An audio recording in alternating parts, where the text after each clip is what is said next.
$5.5 billion ঋণ কর্মসূচির আওতায় এরই মধ্যে $3.64 বিলিয়ন অর্থ ছাড় করেছে আইএমএফ। ডিসেম্বরের বকেয়া কিস্তি সহ চলতি অর্থবছরের জুনের মধ্যে $1.3 বিলিয়ন ছাড়ের আশা করলেও তা নিশ্চিত হতে আরও 15 থেকে 20 দিন সময় লাগতে পারে বলে জানালেন অর্থমন্ত্রী। আলোচনা এখনো শেষ হয়নি, আরো 15 দিন, আরো 20 দিন চলতে পারে।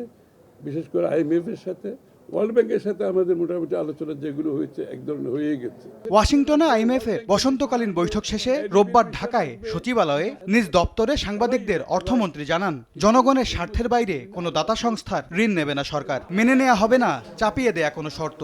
যে শর্তগুলো নিয়ে আলোচনা হচ্ছে এগুলো চলছে আলোচনা, কিন্তু আমাকে তো নিশ্চিত করতে হবে আমাদের দেশের জনগণের উপর কোনো চাপ সৃষ্টি করে, আমাদের দেশের অর্থনীতি ব্যবসায়ীদের উপর চাপ সৃষ্টি করে কোনো সিদ্ধান্ত তো আমরা নিতে পারবো না। ফ্যামিলি কার্ড সহ সামাজিক সুরক্ষা খাত নিয়ে দাতা সংস্থাদের আগ্রহের কথা জানান অর্থমন্ত্রী। বলেন, জ্বালানির দাম বাড়ানোর সঙ্গে আইএমএফ এর কোনো সম্পর্ক নেই। তারা খুবই আনন্দিত বাংলাদেশ সরকার ফ্যামিলি কার্ডের মতো একটা ইনোভেটিভ নতুন একটা চিন্তা নিয়ে জনগণের কাছে তার সেবা, তার সুফল, অর্থনীতির সুফল জনগণের দ্বারে পৌঁছে দিচ্ছে। আইএমএফ এর সাথে দাম বাড়ানোর কোনো সম্পর্ক নেই। তহবিলের উপর এত প্রেশার আসতেছে, আমাদের তো বাকি প্রোগ্রাম চালাতে হবে।